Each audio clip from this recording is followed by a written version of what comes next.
Dear students, today I am going to tell you a brief idea about the electrolytic conductance.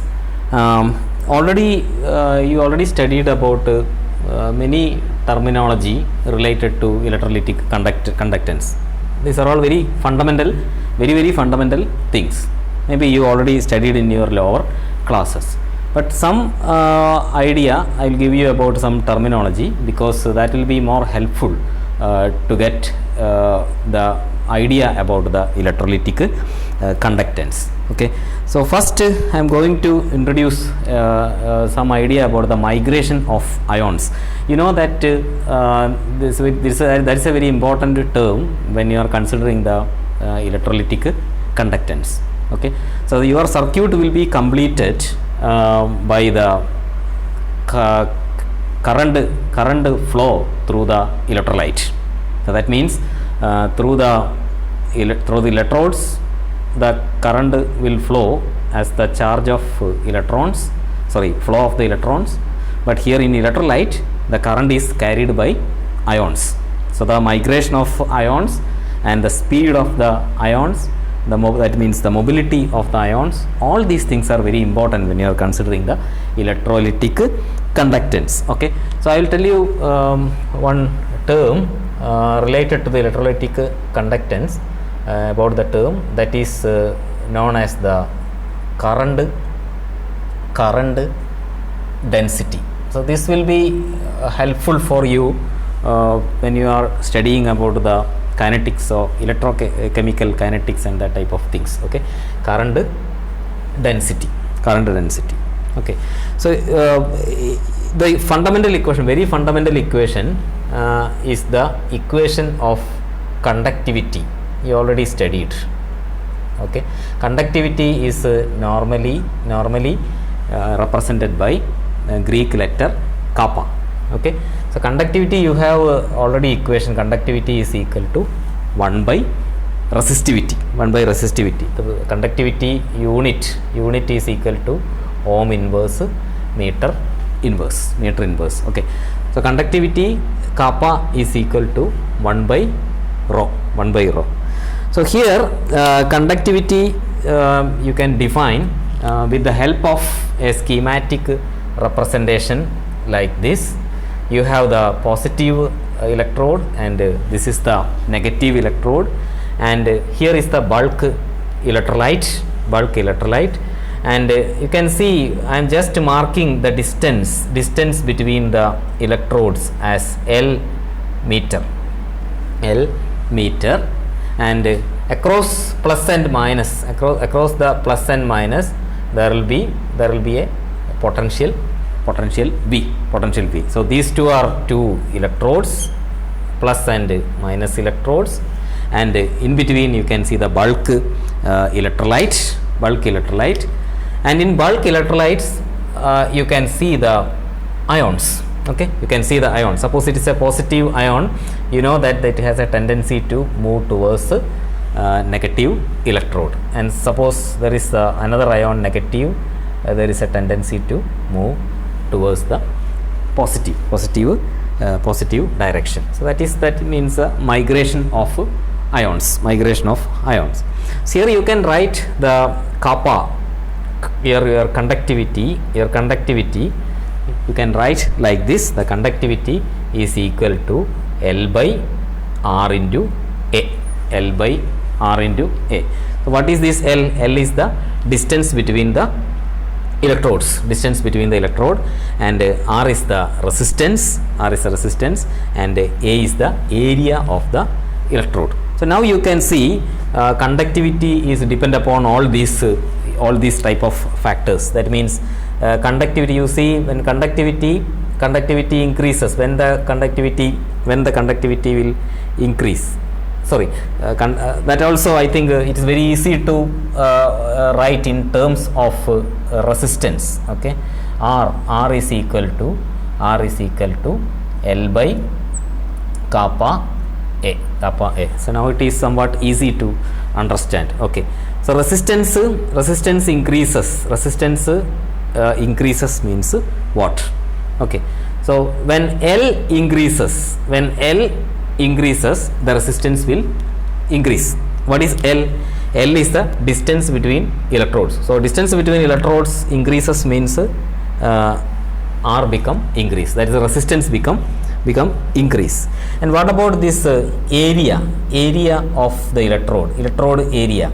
Suppose the electrode area decreases, that is also one condition for the resistance increase. That means small electrode area means the resistance will increase. So the conductivity and also the resistance is affected by the length, the distance between the electrodes and also the area of electrodes. So that is about this conductivity equation. Okay. Another equation also, another law already you studied. It's a very famous law called Ohm's law. Ohm's law is also applicable for the bulk electrolyte. Okay, that is Ohm's law is equal to V is equal to I into R. Voltage I in ampere and R is the resistance. Already you know. Okay, here also you can write in terms of R, that is R is equal to V by I. R is equal to V by I. Okay, so you have now two equations. One is this R is equal to L by Ka. I am marking it as equation number 1, and R is also equal to V by I am marking it as equation 2. Suppose you combine this 1 and 2. Suppose you combine this 1 and 2, what you will be getting? You will finally you will be getting kappa is equal to I by A divided by V by L. I by A divided by V by L. Now you can see what is this I by A. There is a current, I current by area. Current by area is known as the current density. The current by area is known as the current density. And what is this V by L? V by L, voltage divided by the distance between the electrodes. That is known as the voltage gradient. So you have now the new two terms are coming. One is the current density and other one is the voltage gradient. You can also write that the current density is equal to kappa, that is the conductivity, into voltage gradient. Kappa into voltage gradient. You see, this is very important concept here. That means the current density is equal to conductivity into voltage gradient. So that means the voltage gradient is the governing force. Okay, voltage gradient is the governing force for the generation of the current density for a solution with the conductivity kappa. Okay, so this is the driving force. Voltage gradient is the driving force. Just like we already studied about the voltage and current, voltage gradient is the driving force to induce a current density of a solution with the conductivity kappa. So that is about this current density. So this term is very important when you are talking about the electrode kinetics and all. Okay, so that is why I introduced this current density. And another important term when you are talking you have to deal when you are talking about electrolytic conductance is the molar conductivity. So normally we are using that term. So it's a very familiar term for you. That's also very fundamental thing, but these fundamental things are very important. That is why I am again and I am explaining this one. Okay, So this term is molar conductivity.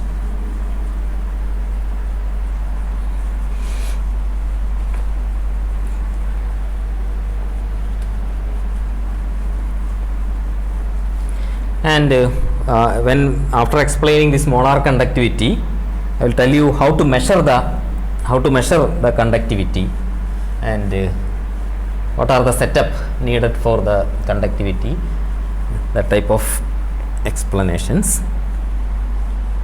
Okay, so you see, now we can discuss about molar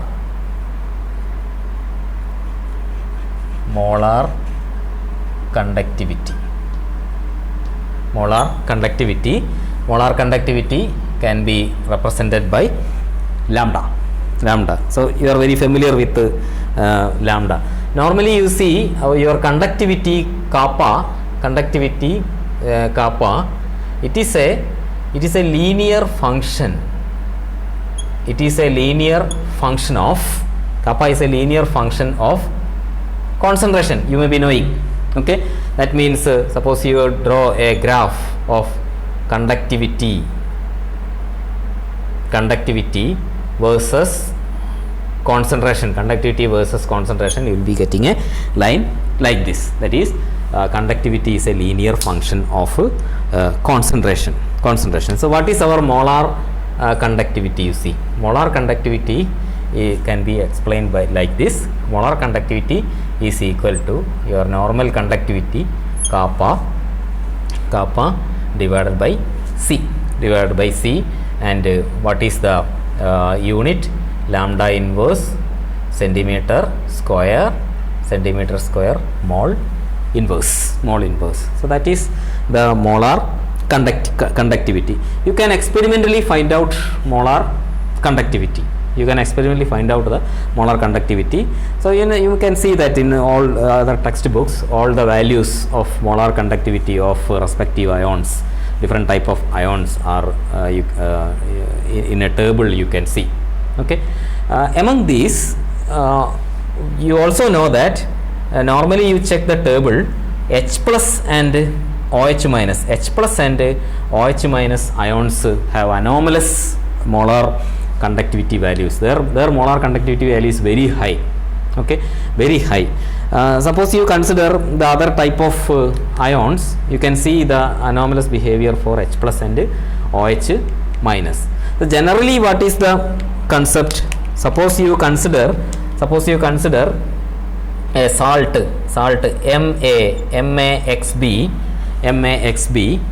For MaXB, the molar conductivity of this particular salt, this salt is MaXB. You can write that A into, there is A is this one, A into lambda plus into B into lambda minus. I think you know this law. This is a very fundamental law, and this is known as the law of independent migration. Law of independent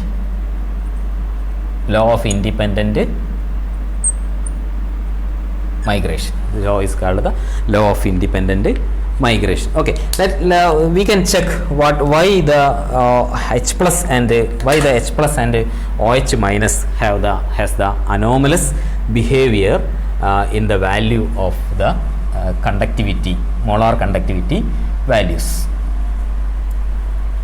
You see, normally in the case of other type of ions, say K plus and Cl minus, their migration is through a mechanism of pushing the solvent. So you know that in electrolyte solvent is there. So normally an ion has to push the solvent, and ion has to overcome the solvent resistance. That means it has to push the solvent to reach the electrode.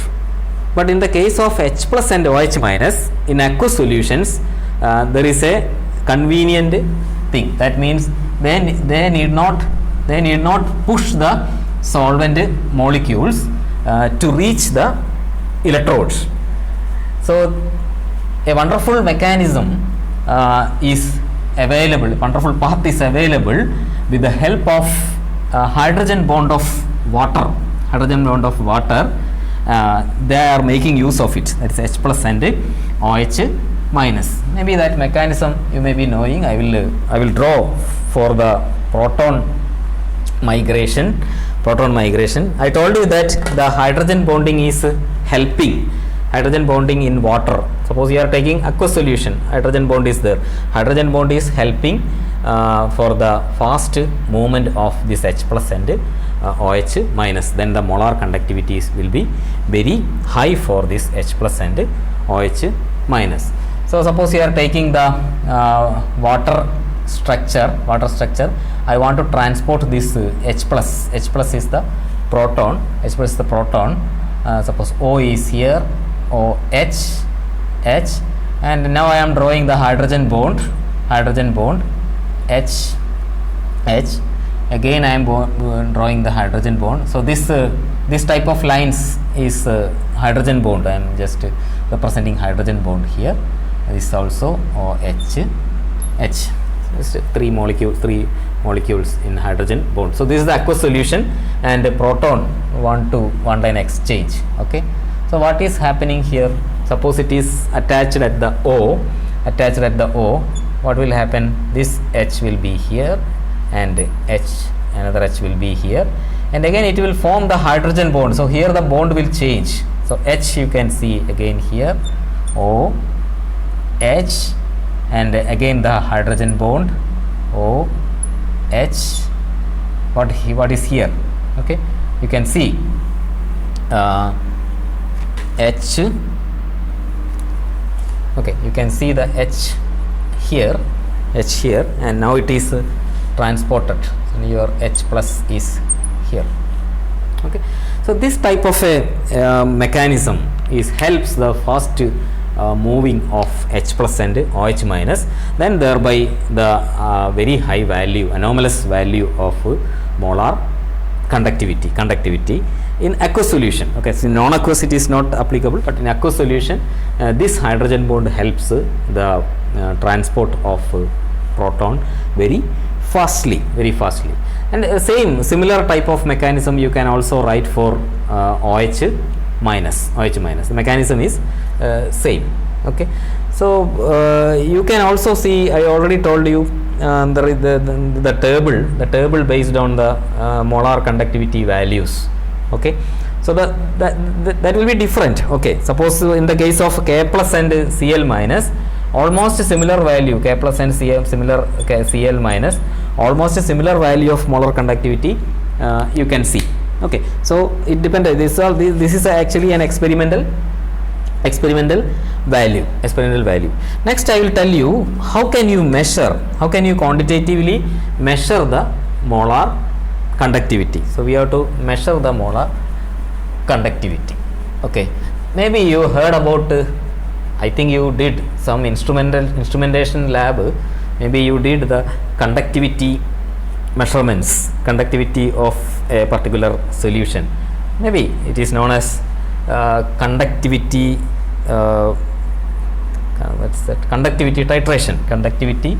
titration. That type of experiments you may did. So just briefly I will tell you how to measure the conductivity and what are the important conditions for this measurement. Okay, so our next topic is the measurement of conductivity.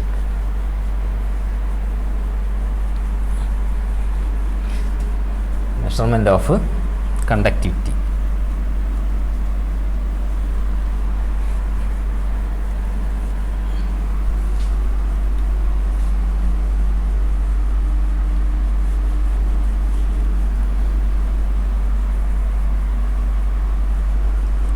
So we will check how can you measure the conductivity.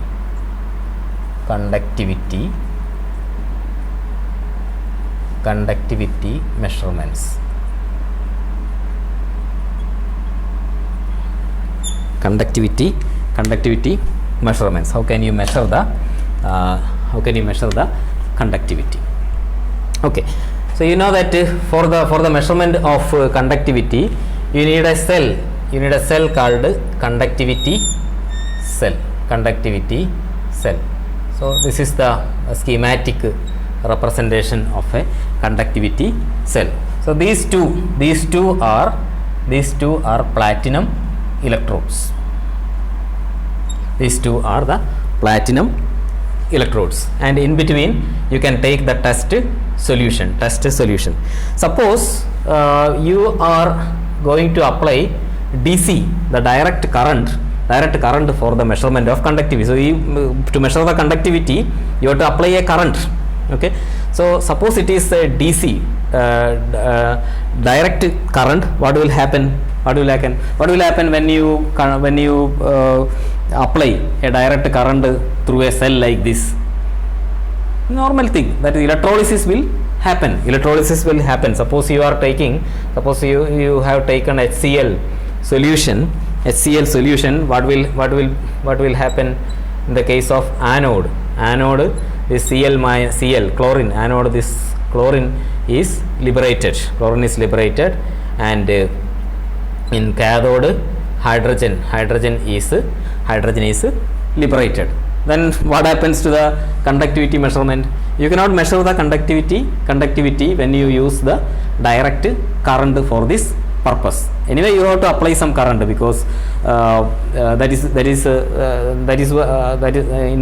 like only you can find out the conductivity. But direct current you are applying means the electrolysis will take place. You cannot measure the conductivity. Then what is another way? Another way is to use an alternating current, AC, alternating current in this system. So what is the advantage of applying an alternative current in the system, in this particular system? You see, there are two electrodes. One is anode and cathode, plus or minus, positively charged electrode and negatively charged electrode. There you apply AC, means what will happen? You know that the AC is alternating current. The important thing is that per second 2000 times per second 2000 times this electrode will change its polarity. That means this will be plus, this will be minus. At another instant, this will be negative and this will be positive, and vice versa. So 2000 times per second, the polarity of the electrodes will change. So what is the advantage during this polarity change? Okay, so there are different cycle, you know. In the AC, suppose you are drawing the AC alternating current, you can see that plus minus you can see. Okay, so this is called the half cycle. This is another half cycle, you can see. Okay, you can write it as half cycles. Okay, and just drawing our electrodes. Okay, suppose this is our electrodes. This side is with our positive charge, this side is with a negative charge. At one instant it will be like this. That means what happens? Your plus will be moving to here, and your negative ions will move here. Okay, so this will be one half cycle when you apply AC. Another half cycle, what will happen? The polarity will change.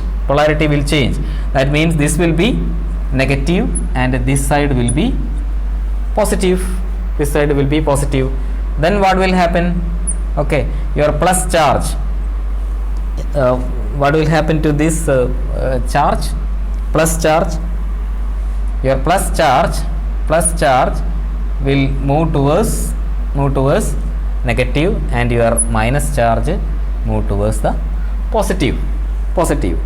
Okay, so again the polarity will change. Again the polarity will change. This will be again positive and this will be again negative. Then what happens? Again the positive will go to this side and negative will go to this side. So that means what? 2000 times the per second the polarity is changing, means the ions will not discharge. Ions will go like this and somewhere it will reach here. Again the polarity changed means it has to return. That means just like a shuttle, it will shuttle, the ions will shuttle from electrode to electrode. So AC will not allow, that means the alternating current will not allow to discharge the ions in the electrode. So that is very important, you see, that is very important. Like that only you can measure the conductivity. So other here in DC system means you see simply electrolysis will take place. So here it allows this type of shuttling so that the ions will not discharge at the electrodes. So now in such a case you can measure the molar conductivity.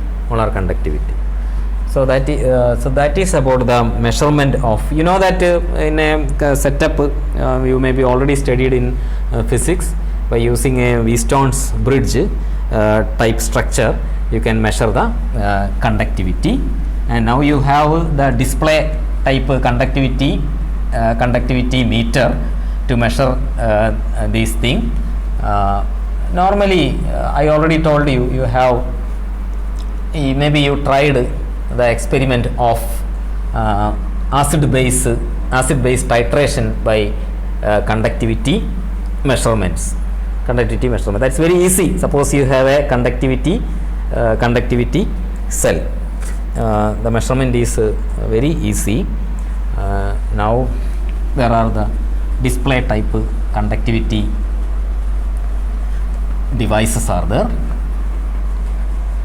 So it is very easy. Okay, there are a lot of type of conductivity titrations are there. Strong electrolyte, weak electrolyte, maybe you already studied strong electrode, weak electrolyte, weak electrolyte, that type of conductivity titrations are there. So that is very helpful to find out the endpoint in a titration. Some different type of reactions can be also monitored by the conductivity studies. Okay. So here next I am going to tell you one more important terminology, that is known as transport